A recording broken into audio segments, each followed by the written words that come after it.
कृष्णा। राधे राधे दोस्तों, आप सभी का स्वागत है मेरे YouTube चैनल में।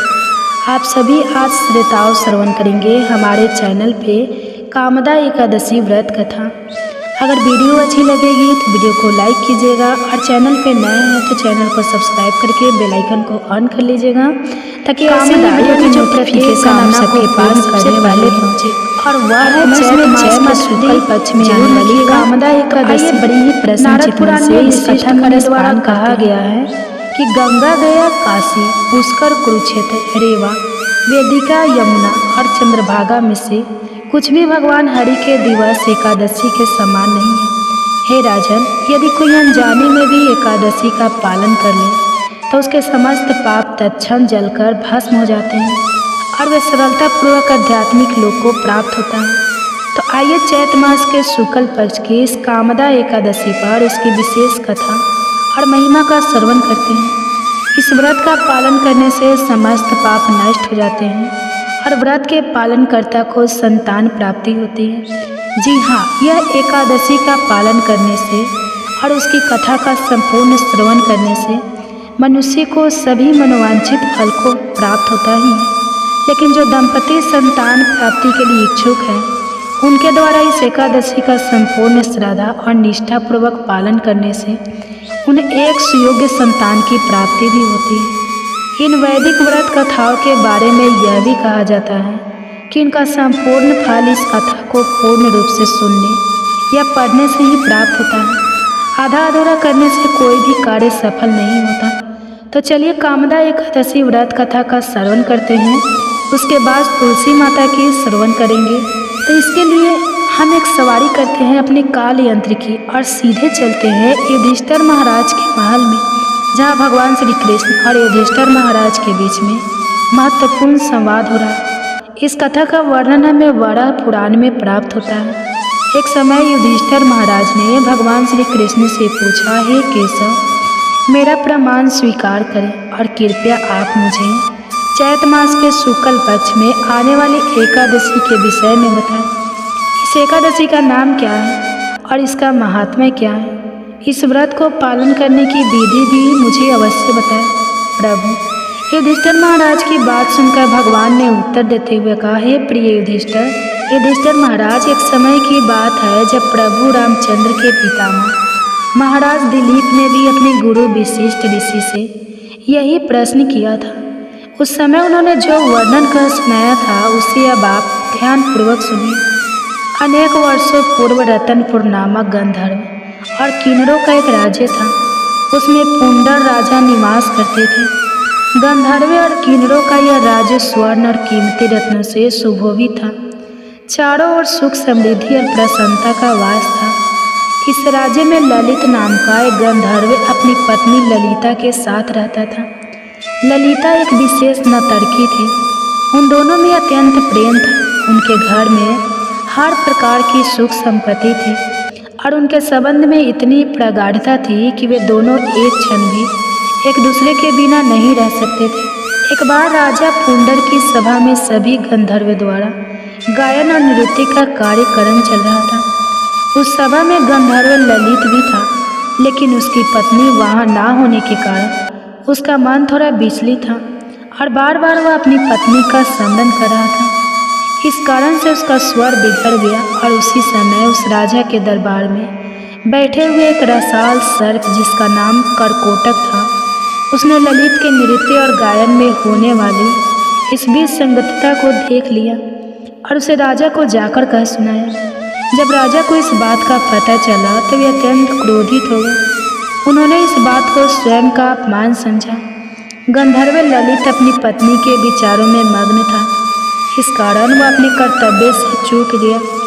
इस बात पर क्रोधित हुए राजा ने ललित गंधर्व को देते हुए कहा, हे मूर्ख, अपनी स्त्री प्रति कामासक्ति के कारण तुमने नृत्य सभा में विसंगति का निर्माण किया है। इसलिए जाओ, मैं तुम्हें नर भक्षक बनने का श्राप देता हूँ।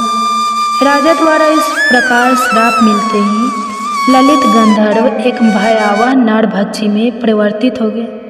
उसकी भुजाएं 8 मील लंबी थी, मुख एक विशाल गुफा जैसा था उसके नेत्र सूर्य और चंद्रमा की भांति भयावह थे। उसके नथु पृथ्वी के विशाल गड्ढे थे, समान थे। उसकी गर्दन पर्वत जैसी और शरीर 64 मील ऊंचा था।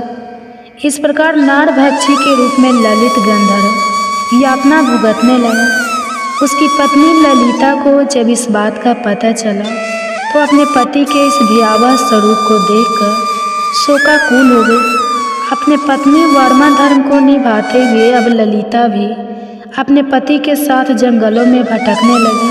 अपने पति को इस भयावह रूप में अत्यंत कष्ट भोगते हुए देखकर वह विलाप करती रही। इस प्रकार वन में भटकते हुए एक बार ललिता ने ऋषि श्रृंगी का आश्रम देखा। वह तुरंत आश्रम में गई और वहां जाकर उसने ऋषि श्रृंगी को प्रणाम किया।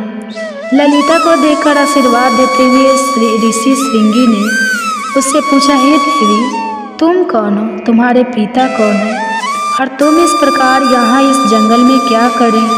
ऋषि के वचन सुनकर ललिता ने कहा, हे ऋषिवर, मैं महान गंधर्व वृंदावन की पुत्री हूँ। मेरे पति गंधर्व ललित को राजा पुलकित ने श्राप दिया हुआ है, जिसके कारण वे नरभक्षी राक्षस बन गए हैं। उनका यह कष्ट देखकर मैं अत्यंत दुखी हूँ। हे ऋषिवर, कुछ ऐसा उपाय करे जिसके द्वारा मेरे पति को इस राक्षस योनि से मुक्ति मिल सके। ललिता की प्रार्थना सुनकर श्रृंगी ऋषि ने कहा, हे गंधर्व कन्या, आने वाले कुछ ही दिनों में चैत मास के शुक्ल पक्ष की कामदा एकादशी आने वाली है। तुम इस व्रत का श्रद्धा और कठोरता पूर्वक पालन करो और उसे प्राप्त पुण्य फल को अपने पति को अर्पित कर दो। इससे वे अपनी राक्षस योनि से मुक्त हो जाएंगे। यह व्रत समस्त इच्छाओं को पूर्ण करने वाला है। ऋषि के वचन सुनकर सांत्वना प्राप्त ललिता ने श्रद्धा और निष्ठापूर्वक कामदा एकादशी व्रत का पालन किया। द्वादशी के दिन भगवान वासुदेव और ब्राह्मणों के समक्ष उसने कहा, हे प्रभु, मैंने अपने पति को इस भयावह श्राप से मुक्ति दिलाने हेतु इस व्रत का श्रद्धा और नियम पूर्वक कठोर पालन किया है। कृपया आप मुझे आशीर्वाद दान करें कि इस व्रत के प्रभाव से मेरे पति श्राप मुक्त हो जाए। जैसे ही ललिता ने यह शब्द कहे उसी क्षण एक चमत्कार हुआ। नरभक्षी की योनि में रहे उसके पति ने उस योनि को त्याग कर फिर से गंधर्व का सुंदर शरीर पुनः धारण किया। उन दोनों ने भगवान को प्रार्थनाएं अर्पित की और व्रत का समापन किया और उसके बाद वे दोनों सुखपूर्वक अपने राज्य में वापस लौट गए। इस कथा का समापन करते हुए भगवान श्री कृष्ण ने कहा, हे युधिष्ठिर महाराज, यह व्रत इतना पवित्र है कि जो कोई भी व्यक्ति इस अद्भुत कथा का श्रवण भी करेगा वह ब्रह्मा हत्या के पाप और आसुरी श्राप से भी मुक्त हो जाएगा। तीनों लोकों में समस्त जीवों के लिए इससे अधिक श्रेष्ठ दिन और कोई नहीं है। तो यह थी कामदा एकादशी के महात्म का वर्णन करती हुई पौराणिक कथा। अब हम देखते हैं कि इस एकादशी व्रत का पालन करने की व्रत विधि क्या है। सामान्यतः लोगों में यह मान्यता होती है कि एकादशी के दिन केवल उपवास करने का ही महत्व है, लेकिन ऐसा नहीं है। एकादशी भगवान श्री कृष्ण को अत्यंत प्रिय है और इस दिन एकादशी उपवास के साथ साथ भगवान के दिव्य नाम का उच्चारण करना अत्यंत महत्वपूर्ण है। अब आप सोच रहे होंगे कि भगवान के तो बहुत सारे नाम हैं, कौन से नाम का उच्चारण करें? तो कलयुग के अवतार भगवान श्री चैतन्य महाप्रभु ने हमारे लिए यह कार्य अत्यंत सरल बना दिया है। एकादशी के दिन आपको सिर्फ एक ही अत्यंत सरल मंत्र का उच्चारण करना है और यह महामंत्र है, हरे कृष्ण कृष्ण कृष्ण हरे हरे, हरे रामा रामा रामा हरे हरे। यह मंत्र कलयुग के जीवों का उद्धार करने वाला है। इसलिए एकादशी के दिन इस महामंत्र की अधिक से अधिक माला का जप करना चाहिए। एकादशी के दिन किसी भी प्रकार का अन्न ग्रहण नहीं करना चाहिए, चाहे वो दाल हो, गेहूँ हो, बाजरा हो, चावल या फिर कोई फलिया जैसी सब्जियां। प्रयास करें कि अपने साथ साथ अपने परिवारजनों को भी इस एकादशी व्रत का पालन करवाएं। यदि यह संभव ना हो तो कम से कम उन्हें एकादशी के दिन अन्य प्रसाद तो भोजन में ना ही दें। इसके विकल्प में आप स्वादिष्ट अनेक प्रकार के एकादशी प्रसाद या व्यंजन बना सकते हैं। उन्हें भगवान को भोग लगाकर परिवार के सदस्यों को दे सकते हैं। एकादशी के दिन प्रयास करें कि प्रातः ब्रह्मा मुहूर्त में उठ जाएं। अपने नित्य कर्मों से निर्भीत होकर भगवान की मंगला आरती अपने घर में करें अथवा उसका ऑनलाइन दर्शन करें। तुलसी देवी को जल अर्पित करें और उनकी 4 बार प्रदक्षिणा करें। घर में आप संध्या के समय कीर्तन भी कर सकते हैं। इस प्रकार एकादशी के दिन संपूर्ण समय हरि भजन और भगवान के महामंत्र का नाम उच्चारण करने में व्यतीत करें। और दूसरे दिन प्रातः पारण के समय पर किसी भी अन्य प्रसाद के साथ आप एकादशी व्रत का पारण कर सकते हैं। पारण से पूर्व ब्राह्मणों या वैष्णव को दान दे सकते हैं। एकादशी के अगले दिन यानी द्वादशी पर निर्धारित समय पर ही पारण करने का विशेष महत्व है। और अगर यह आप जानना चाहते हैं तो आप हमारा एकादशी पारण कैसे करें यह विशेष वीडियो देख सकते हैं। तो यह थी कामदा एकादशी की संपूर्ण कथा, उसकी व्रत विधि और उसकी महिमा। अगर आपको आज का ये वीडियो अच्छा लगा है और अगर आप हमारे द्वारा किए जा रहे वैदिक कथाओं और वैदिक एकादशी व्रत के प्रचार कार्य का सपोर्ट करना चाहते हैं तो आप हमारे चैनल को जल्दी से सब्सक्राइब कर लीजिए और बेल आइकन को ऑन कर लीजिए ताकि ऐसे ही वीडियो के नोटिफिकेशन आप सबके पास सबसे पहले पहुंचे।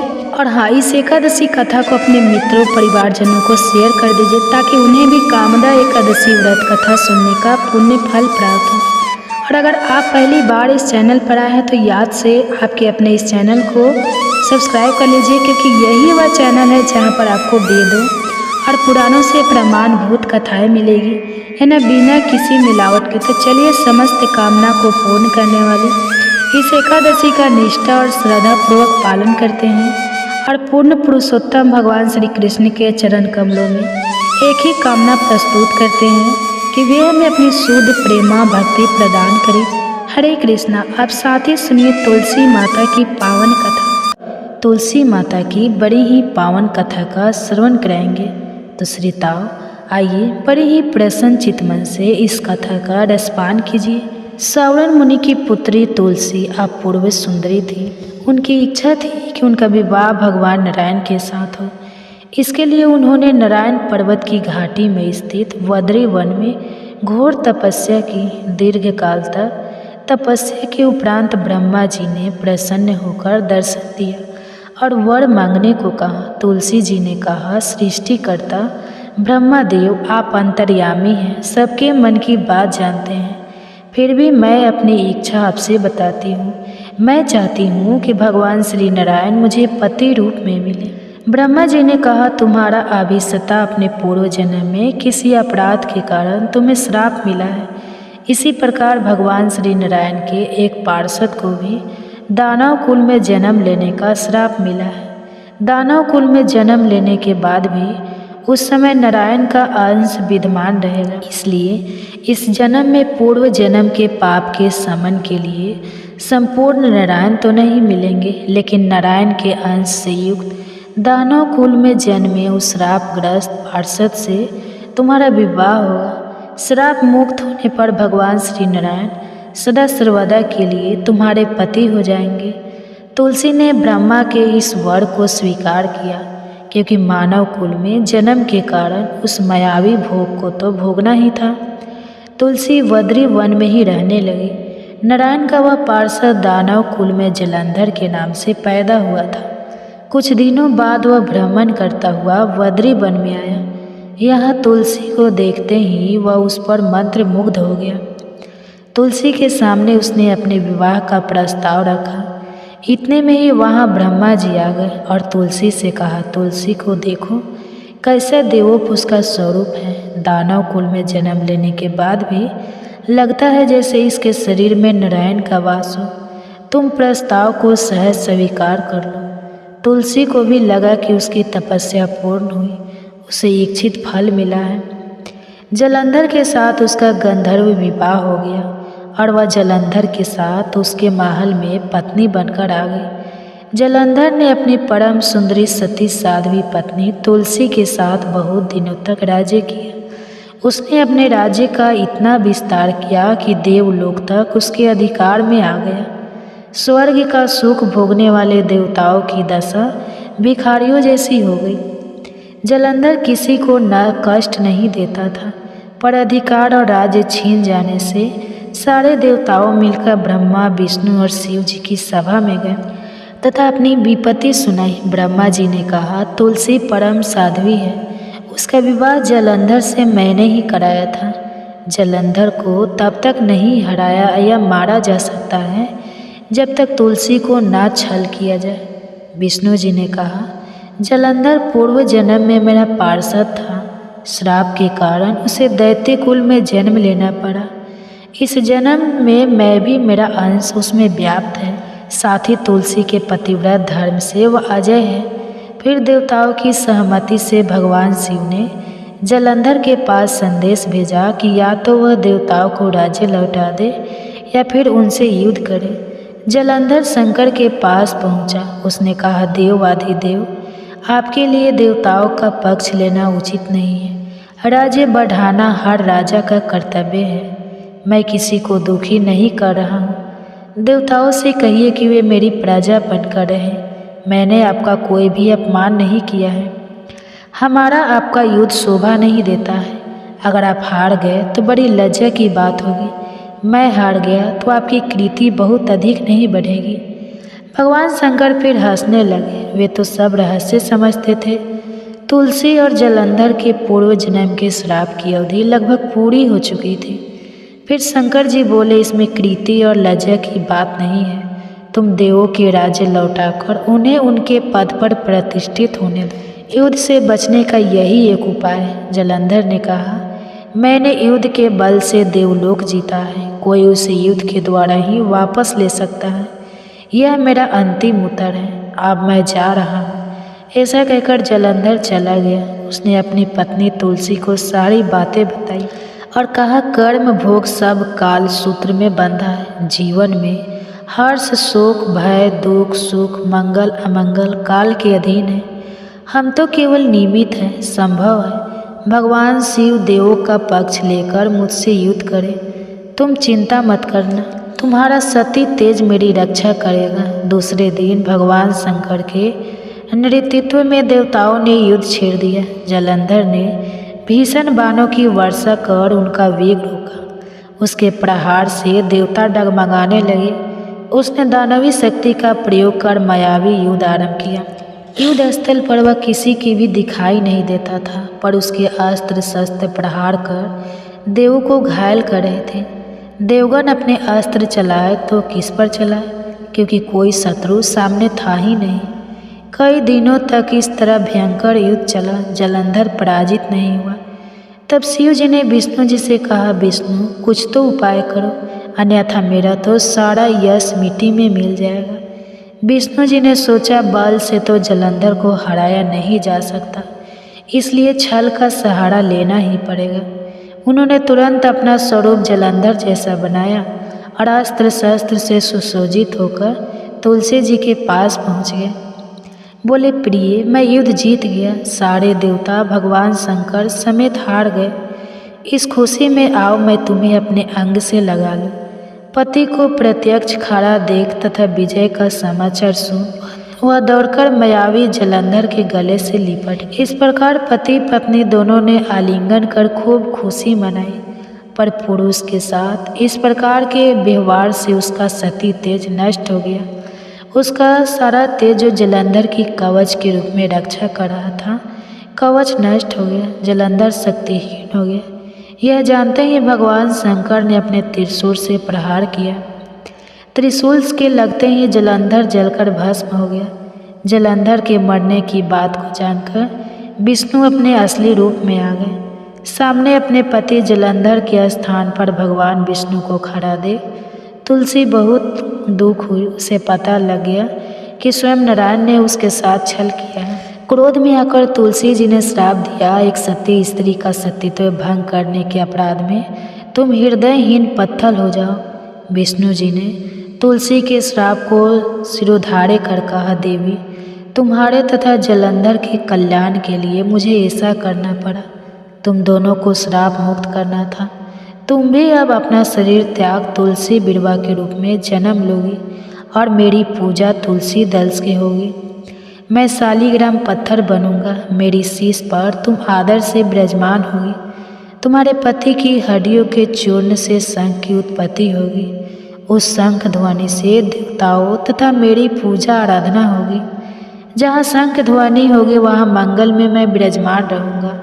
तुमने पूर्व जन्म में बद्री वन में मुझे पाने के लिए बड़ी तपस्या की थी। अब अगले जन्म में मैं नारायण प्रस्थ के रूप में बद्री वन में स्थापित होऊंगा और मेरी पूजा अर्चना फल फूल से ना होकर तुलसी तुम्हारे दल से होगी।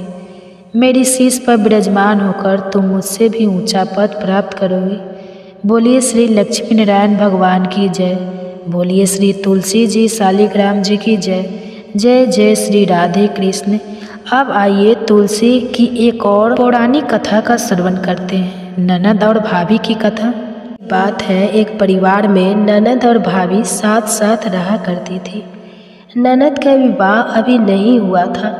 वह तुलसी जी के पौधे की बहुत सेवा करती थी। नियम से तुलसी को सींचती और दीपक जलाती थी, लेकिन उसकी भाभी को यह सारी बातें बिल्कुल भी पसंद नहीं थी। जब कभी उसकी भाभी को बहुत ज़्यादा गुस्सा आता तब वह अपनी ननद को ताना देते हुए कहती कि जब तुम्हारा विवाह होगा तो मैं इस तुलसी को ही बारातियों की खाने को दूंगी और तुम्हारे दहेज में भी तुलसी ही दूंगी। तुम्हें और कोई काम धंधा है नहीं, जब देखो तुलसी की ही सेवा करती रहती हो। कुछ समय बीत जाने पर ननद का विवाह तय हो गया। विवाह के दिन भाभी ने अपने कहे अनुसार बारातियों के सामने तुलसी का गमला फोड़ दिया, जिसकी सेवा उसकी ननद किया करती थी, और तुलसी के पत्ते खाने के लिए सभी बारातियों को दे दिए। तुलसी जी की कृपा से वह फूटा हुआ गमला कई सारे स्वादिष्ट पकवानों में बदल गया। भाभी ने गहनों के नाम पर तुलसी की मंजरी से बने हुए गहने अपनी ननद को पहना दिए।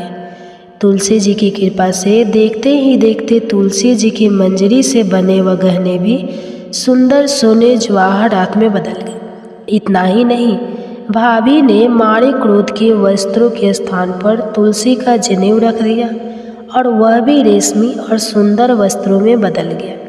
अब जब ननद अपनी ससुराल में पहुंची तो ससुराल में तो उसके दहेज की बहुत प्रशंसा हुई। यह बात भाभी के कानों तक भी पहुंची। उसे बहुत आश्चर्य हुआ कि उसने सोचा कि उसने तो ननद के गहने कपड़े और जनेऊ तक तुलसी जी के ही रखे थे और तुलसी जी की मंजरी रखी थी। यह सब जानकर भाभी को बहुत आश्चर्य हुआ। अब उसे तुलसी जी की पूजा का महत्व समझ में आ गया था। उस भाभी की भी एक बेटी थी। वह तब अपनी बेटी से कहने लगी कि बेटी, तुम भी तुलसी जी की सेवा किया करो, तुम्हें भी तुम्हारी बुआ की तरह फल मिलेगा। वह जबरदस्ती अपनी बेटी से तुलसी महारानी की सेवा करने को कहा करती, लेकिन लड़की का मन तो तुलसी की सेवा में लगता ही नहीं था। धीरे धीरे समय बीतता गया और भाभी की लड़की बड़ी हो गई। अब उसके विवाह का समय आ गया। तब भाभी सोचने लगी कि जैसा व्यवहार मैंने अपनी ननद के साथ किया था वैसा ही व्यवहार अब मैं अपनी बेटी के साथ भी करूँगी, तो यह भी गहनों से लद जाएगी और बारातियों को भी खाने में तरह तरह के पकवान मिलेंगे। भाभी मन ही मन सोचने लगी कि ससुराल में भी मेरी बेटी को बहुत मान सम्मान मिलेगा। यही सोचकर भाभी बारातियों के सामने तुलसी का गमला फोड़ देती है, लेकिन इस बार गमले की मिट्टी मिट्टी ही रहती है। मंजरी और पत्ते भी अपने ही रूप में रहते हैं। जनेऊ भी अपना रूप नहीं बदला। जब भाभी ने सभी बारातियों को खाने में तुलसी के पत्ते दिए तो ये देखकर सभी लोग और बारात भी भाभी की बुराई करने लगे। भाभी ने लालच में आकर अपनी बेटी के दहेज में भी तुलसी के पत्ते और मंजरी आदि रख दिए थे। जब बेटी अपने ससुराल पहुंची तो वहां पर भी उसकी बुराई ही हुई।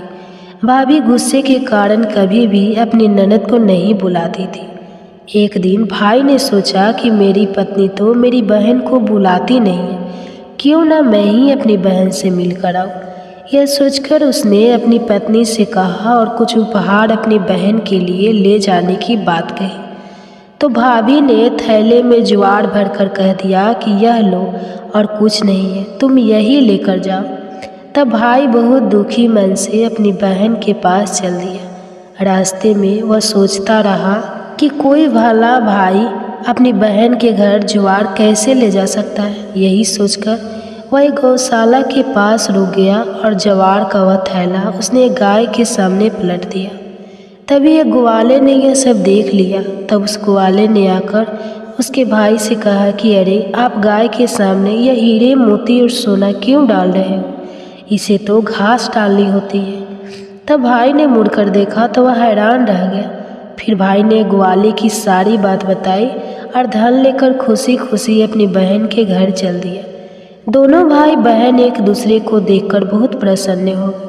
तब बहन ने तुलसी माता से सच्चे मन से प्रार्थना की कि उसकी भाभी को सद्बुद्धि प्राप्त हो जाए और तुलसी माता की कृपा से उनके घर में सुख समृद्धि और धन के भंडार भर जाए। तब कुछ दिनों के बाद देखते ही देखते भाभी का मन बदल गया और वह अपनी ननद को बहुत सम्मान देने लगी और वह भी सच्चे मन से तुलसी जी की सेवा करने लगी। तुलसी माता की कृपा से उनके घर में सुख समृद्धि के भंडार भर गए। उनके घर में अब कलह कलेश नहीं होता था और सभी सुख से रहने लगे। तो प्रेम से बोलिए तुलसी माता की जय। अब आइए सुनते हैं कार्तिक स्नान की कथा, जिसे सुनने से घर में सुख समृद्धि का वास होता है। एक बार एक बूढ़ी माई थी जो चतुर्मास में पुष्कर स्नान किया करती थी। उनका एक बेटा और बहू थी। एक दिन बूढ़ी माई ने अपनी बहू को फलाहार बनाने को कहा तो बहू ने खाली टिफिन ही रख दिया। बेटा माँ को पहचानने के लिए पुष्कर गया तो रास्ते में एक जगह पर बेटा माँ से बोला, माँ फलाहार कर लो। जहाँ पानी मिला वहीं पर वह बूढ़ी माई अपने बेटे के साथ फलाहार करने बैठ गई। तो भगवान की कृपा से खाली टिफिन फलों से भर गया। माँ ने फलाहार कर लिया और बेटा पुष्कर में माँ के रहने के लिए झोपड़ी बनाकर वापस घर आ गया। रात में बूढ़ी माई के दरवाजे पर श्रावण मास आया और दरवाज़ा खटखटाकर बोला, बूढ़ी माई दरवाज़ा खोल। तब बूढ़ी माई ने पूछा, आप कौन हो? तो उसने बोला कि श्रावण मास ने कहा मैं श्रावण मास हूँ। बूढ़ी माई ने तुरंत दरवाज़ा खोल दिया। बूढ़ी माई ने भगवान शिव और देवी पार्वती की पूजा अर्चना की, बेलपत्र से अभिषेक किया। जाते समय श्रावण मास ने बूढ़ी माई को खूब आशीर्वाद दिया और झोपड़ी की एक दीवार सोने की हो गई। इसके बाद भाद्रपद मास आया। उसने भी दरवाज़ा खोलने के लिए बूढ़ी माई से कहा। बूढ़ी माई ने दरवाज़ा खोला, सत बनाकर कजरी तीज मनाई। भाद्रपद मास ने बूढ़ी माँ को आशीर्वाद दिया और झोपड़ी की तीसरी दीवार भी सोने की हो गई। आश्विन मास आया और उसने भी दरवाज़ा खटखटाकर खोलने को कहा। बूढ़ी माई ने दरवाज़ा खोला, पितरों का तर्पण कर ब्राह्मण भोज कराकर श्राद्ध किया। फिर नवरात्रि में माँ दुर्गा को अखंड ज्योति जलाकर प्रसन्न किया। सत्य की विजय दिवस के रूप में और बुराई के अंत की खुशी में दशहरा मनाया। आश्विन मास नेते समय प्रसन्न होकर बूढ़ी माई की झोपड़ी की तीसरी दीवार भी बहुमूल्य हीरे रत्नों से जड़ दी और बूढ़ी माई को सदैव प्रसन्न रहने का आशीर्वाद दिया। इन सब के बाद कार्तिक मास आया। उसने भी बूढ़ी माई को दरवाज़ा खोलने को कहा। फिर क्या था, बूढ़ी माई ने दरवाज़ा खोला, अति प्रसन्न मन से कार्तिक स्नान किया, दीप दान कर दिवाली, गोवर्धन पूजा, भैया दूज, गोपाष्टमी, आंवला नवमी मनाई। कार्तिक मास ने जाते समय आशीर्वाद दिया और झोपड़ी के स्थान पर महल बना गया। बूढ़ी माई अब गरीबों की सेवा कर भजन कीर्तन में अपना समय बिताने लगी। कुछ समय बाद बेटा जब अपनी माँ को लेने आया तो माँ और झोपड़ी को पहचान नहीं सका। तत्पश्चात बेटा पड़ोस में जाकर पूछा। जब पड़ोसियों ने बताया तो बेटा माँ के चरणों में गिरकर बोला, माँ घर चलो, और सारे सामान के साथ वह अपनी माँ को घर लेकर आया। सासू माँ के ठाठ देकर बहू के मन में लालच आ गया और उसने अपनी माँ को भी पुष्कर छोड़कर आने को कहा। तो उसका पति अपनी सास को भी पुष्कर में छोड़ आया, परंतु बहू की माँ की धर्म कर्म में बिल्कुल भी रुचि नहीं थी। वह तो 4 समय भोजन करती और दिन भर सोती। चारों मास उसके दरवाजे पर भी उसी तरह है जैसे बूढ़ी माई के दरवाजे पर आए और चले गए। जाते समय झोपड़ी जो भी थी वह भी गिर गई और बूढ़ी की माँ पुण्य मिलने के बजाय गधी की योनि में चली गई, क्योंकि स्त्री लक्ष्मी जी का रूप है और लक्ष्मी जी की तरह चंचल होना चाहिए। निश्चल होना चाहिए। भगवान की पूजा और अतिथि का सम्मान तथा दान पुण्य करना चाहिए। कुछ समय बाद बहू ने अपने पति से कहा कि जाओ और माँ को ले आओ। जब जम्हाई राजा सास को लेने गया तो वह कहीं नहीं मिली। लोगों से पूछने पर लोगों ने बताया कि तेरी सास धर्म कर्म कुछ भी नहीं करती थी, बस खाती थी और सोती थी, जिससे वह गधा की योनि में चली गई। जमाई ने देखा कि ये गधी वहाँ पर खड़ी हुई है, तो जमाई अपनी सास यानी उस गधी को बांधकर घर ले आया और उसकी पत्नी ने पूछा, मेरी माँ कहाँ है? तब पति ने कहा कि तुम्हारे लालच की वजह से तुम्हारी माँ गधी की योनि में आ गई है। बड़े बड़े विद्वानों, ब्राह्मण, ऋषि मुनियों से पूछने पर उन्होंने बताया कि तुम्हारी सास के स्नान किए पानी से स्नान करने पर उसे मनुष्य योनि मिलेगी। तब बहू ने ऐसा ही किया और उसकी माँ पुनः मनुष्य योनि में आ गई। हे गाधा दामोदर भगवान, जैसा बुढ़िया माई को दिया वैसा सबको देना। कथा कहने वाले को, सुनने वाले को और हुंकारा भरने वाले को सबको देना। आप सुनिए कार्तिक मास महात्म्य में आज का अध्याय। एक दिन महाराज पृथु ने नारद जी से पूछा, हे देवर्षि नारद जी, समस्त गोपियों में राधा जी ही भगवान श्री कृष्ण को इतनी प्रिय क्यों है तथा कार्तिक मास में भगवान कृष्ण के साथ उनकी ही पूजा क्यों होती है? नारद जी ने कहा, हे राजन, पहले मनवंतर में पंचाल देश में प्राचीन वेही नाम का एक राजा था। उसने विष्णु भगवान का एक अत्यंत सुंदर और विशाल मंदिर बनवाया। उसमें नित्य प्रति विधि विधान से भगवान का पूजन हुआ करता था। उसी नगर की एक अति सुंदर स्त्री प्रेम में वहल होकर भगवान के सामने मोहक नृत्य किया करती थी। उसकी हर समय एकमात्र यही लालसा रहती थी कि वह किसी तरह भगवान के गले में बाहें डालकर नृत्य करे। एक दिन उसने अपना समस्त धन गरीबों में बांट दिया और भगवान के सम्मुख नाचते हुए अपने प्राण त्याग दिए। स्वर्ग में वह स्त्री चंद्रकृति नामक अत्यंत सुंदर देवांगना बनी। एक दिन वह दर्पण में अपना अद्भुत रूप लावण्य देखकर मन ही मन कहने लगी कि भगवान के अतिरिक्त अन्य कोई मेरा पति नहीं हो सकता। ऐसा विचार करके वह भगवान की छवि मन में धारण कर नृत्य करने लगी। कुछ समय बाद दैत्यों के आतंक से दुखी होकर समस्त देवता ब्रह्मा जी की शरण में गए। तब ब्रह्मा जी ने भगवान विष्णु के कृष्ण अवतार लेने का संपूर्ण वृत्तांत देवताओं को सुनाया और साथ ही उनको आज्ञा दी कि देवता ग्वाल बाल एवं देवांग नाय गोपियों के रूप में जन्म लेकर भगवान की सेवा करें। देवांगना चंद्रकृति ब्रह्मा जी से प्रार्थना करती हुई बोली, हे पितामह भगवान, स्वयं मेरे साथ नाचे, मेरा पूर्व जन्म का यह मनोरथ पूर्ण करने की कृपा कीजिए। तब ब्रह्मा जी ने वरदान देते हुए कहा, तुम नंद ग्राम में वृषभान के यहाँ राधा नाम से जन्म लेकर समस्त ब्रज गोपिका से अधिक भगवान को प्रिय होगी। उस समय भगवान तुम्हें अपने प्राणों से भी अधिक प्रिय समझेंगे तथा रास उत्सव में तुम उनके साथ नृत्य करोगे। इस प्रकार तुम्हारा मनोरथ पूर्ण होगा। ब्रह्मा जी के वरदान को पूर्ण करने के लिए श्री कृष्ण अवतार में भगवान ने राधा जी के साथ रास उत्सव में नृत्य किया और उन्हें अपने प्राणों से भी अधिक प्रिय माना। तो बोलो श्री राधा रानी की जय। महाराज प्रभु ने नारद जी से पूछा है, देवर्षि याम, पंचक काल में दीपदान का क्या महत्व और विधान है, कृपा करके मुझे बतलाइए। तब नारद जी ने कहा, हे राजन, कार्तिक मास के कृष्ण पक्ष की त्रयोदशी से शुक्ल पक्ष की द्वितीया तक के 5 दिन यम पंचक कहलाते हैं। इन दिनों में धनतेरस की रात्रि को यमराज के निमित्त दीपक जलाने से यमराज प्रसन्न होते हैं और अकाल मृत्यु आदि नहीं होती। इसके अगले दिन कार्तिक कृष्ण चतुर्दशी को नरक चतुर्दशी भी कहते हैं। इस दिन तिल का तेल, अपमार्ग तथा दुर्वा आदि लगाकर स्नान करना चाहिए। स्नान के बाद दक्षिण की ओर मुख करके अपस्वयं होकर जल में तिल मिलावे और 3 दिन अंजलि से यमक, धर्मराजा, मृत्युए, अंतकाय, कलाय, सर्वभूतका, आय धुए, दनाय, परमेश्वर, मृत्यु का, चिंता, चित्रगुप्ता है, इन नामों से यमराज को तर्पण करें। फिर स्वयंकाल ब्रह्मा, विष्णु, शिव तथा दुर्गा के मंदिरों में तथा वृक्ष सभा, गौशाला, बगीचा, नदी, तालाब, कुआं, बावड़ी, गली, चौरा खेत, सम्मान आदि में दीपक जलाते और रात्रि को श्री लक्ष्मी जी की पूजा करें। यदि शास्त्र में किसी भी मृत्यु हो गई हो तो उसके निमित्त भी चतुर्दशी को दीप दान करना चाहिए। इससे अक्षय पुण्य फल प्राप्त होता है।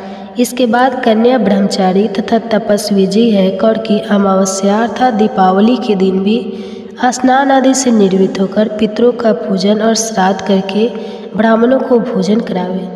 फिर सायंकाल घर तुलसी के समीप देवस्थान, शमशान, नदी, पर्वत, चौरस्ता तथा गौशाला में दीपक जलावे। तत्पश्चात लक्ष्मी जी की स्तुति करके उनको जगावे। जिस प्रकार पतिव्रता स्त्री अपने पति से पहले जागती है, उसी प्रकार लक्ष्मी जी भी भगवान से 12 दिन पहले जागती है। अमावस्या को दिन में बालक, वृद्ध तथा रोगियों को छोड़कर अन्य कोई भोजन ना करे। सायंकाल लक्ष्मी जी का पूजन करने के बाद ही भोजन करे। घर को फूल माला आदि से संजोए। सारे घर में दीप माला करे। घर के सभी स्त्री पुरुष नवीन वस्त्र धारण करें और समस्त रात्रि लक्ष्मी जी के समक्ष नृत्य, गीत आदि करके हर्षोल्लास के व्यतीत करें। घर में समस्त रात्रि दीपक जलाना चाहिए। उस रात्रि को लक्ष्मी जी सब घरों में घूमती है और जो घर अधिक सुंदर तथा रमणीक होता है उसमें दीर्घ काल तक निवास करती है। एक प्रहर रात्रि शेष रहने पर दरिद्री अर्थात घर का कूड़ा करकट, सूप या पुराने पंखे पटककर बाहर फेंक देना चाहिए। ऐसा करने से वह घर धन धान्य से परिपूर्ण रहता है। दीपावली के अगले दिन गोवर्धन का गोवर्धन बनाकर बंधु बांधव सहित गोवर्धन पूजन करें तथा ब्राह्मण को भोजन करावे। स्वयं भी नवीन अन्न का भोजन करे। भगवान श्री कृष्ण ने इंद्र का मान मर्दन करके गोवर्धन पर्वत की पूजा इसी दिन की थी।